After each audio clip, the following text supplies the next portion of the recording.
Hi friends, ఎలా ఉన్నారు అందరూ? మీరందరూ బాగుండాలని కోరుకుంటున్నాను ఫ్రెండ్స్. ఫ్రెండ్స్, ఈ ఛానల్ని సబ్స్క్రైబ్ చేసుకోండి. మనం ఈరోజు ఒక ముఖ్యమైన విషయాన్ని గురించి తెలుసుకుందాం.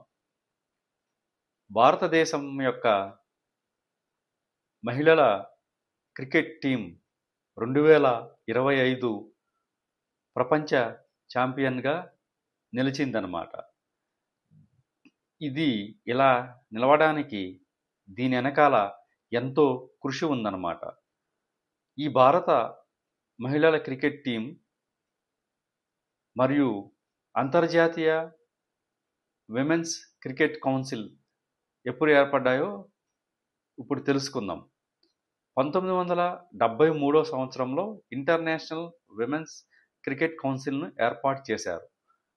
1973 నుంచి 2025 వరకు, అంటే సుమారుగా 52 సంవత్సరములు ఆస్ట్రేలియా మరియు ఇంగ్లాండ్ మరియు న్యూజిలాండ్ జట్లు మాత్రమే ఈ టైటిల్ను గెలుచుకున్నాయి.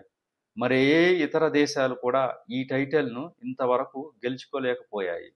ఆస్ట్రేలియా ఇప్పటి వరకు 7 సార్లు ఈ టైటిల్ను గెలుచుకుని విశ్వ విజేతగా నిలిచిందనమాట. మనం కూడా, మన భారత మహిళల టీం కూడా సెమీఫైనల్స్లో ఆస్ట్రేలియాను ఓడించి ఫైనల్స్కు రావడం జరిగిందనమాట. ముఖ్యంగా ఈ 2025 విమెన్స్ క్రికెట్లో మన భారత మహిళా జట్టు పోరాట పటిమను అందరూ ప్రశంసిస్తున్నారన్నమాట. వారు ఆడిన తీరు ప్రతి ఒక్క హృదయాలను దగ్గరైందనమాట. వారు చాలా కష్టాల్లో నుంచి పైకొచ్చిన వారు ఉన్నారు. మీరు ప్రతి ఒక్క యొక్క స్టోరీలోనికి చూసినట్లయితే అందరూ దిగువ మధ్యతరగతి కుటుంబాల నుంచి వచ్చి ఎంతో కష్టపడి ప్రాక్టీస్ చేసి వారి ఊరిలో క్రికెట్కు సంబంధించిన ఎటువంటి సదుపాయాలు లేనప్పటికీ వారెంతో శ్రమించి ఈ స్థాయికి వచ్చారు. వారు ఈ స్థాయికి రావటమే కాకుండా భారతదేశాన్ని విశ్వవిజేతగా నిలిపి 52 సంవత్సరాల తర్వాత భారతదేశానికి ఐసీసీ విమెన్స్ ట్రోఫీని తీసుకొచ్చారు. ఈ సందర్భంగా వారు మన భారత ప్రధాని గౌరవ నరేంద్ర మోడీ గారిని కలిసి వారు ఆ కప్పును అందజేయటం జరిగిందనమాట. ఈ కప్పును అందజేసే సమయంలో నరేంద్ర మోడీ గారు వారితో ఇంటరాక్ట్ అవుతూ వారికి కొన్ని సూచనలు చేశారనమాట. భారతదేశంలో ఒబేసిటీ అనేది పెరిగిపోతుంది, దీన్ని నియంత్రించాలని వారిని సూచించారు. వారి యొక్క సహకారాన్ని కోరారు. అలాగే భారతదేశంలో ఉన్న మారుమూల స్కూళ్ళల్లోకి వెళ్ళి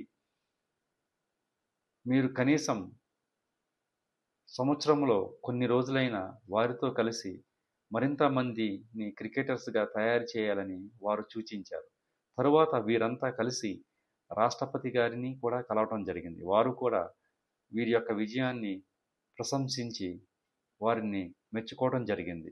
ఇందులో సెమీఫైనల్స్లో బాగా పెర్ఫామ్ చేసిన జెమీమా రోడ్రిగ్స్ గారు, వారు ఎంతో బాగా ఆడి 127 రన్స్ సాధించి భారతదేశాన్ని సెమీఫైనల్స్ నుంచి ఫైనల్స్కి తీసుకువెళ్ళారు. అలాగే ఆస్ట్రేలియాని మట్టి కరిపించారు. అలాగే ఫైనల్లో కూడా షఫాలి వర్మ గారు, అలాగే స్మృతి మందన గారు, కెప్టెన్ హర్మాన్ ప్రీత్ గారు, అలాగే జెమీమా రోడ్రిగ్స్ గారు, దీప్తి శర్మ గారు, తరువాత ఇతర ప్లేయర్స్ ఎంతో బాగా ఆడి వారు ఈ వరల్డ్ కప్ విజయాన్ని దక్కించుకున్నారన్నమాట. భారతదేశం మరిన్ని విజయాలు ఇలాగే సాధించి ప్రతి భారతదేశంలో ఉన్న స్త్రీకి ఉమెన్స్ క్రికెట్ వైపు మళ్లించి వారందరి యొక్క పనితీరును తెలుసుకొని వారిని తెలివితేటలను సానపట్టి మరిన్ని ట్రోఫీలు భారత మహిళలు గెలవాలని కోరుకుందాం.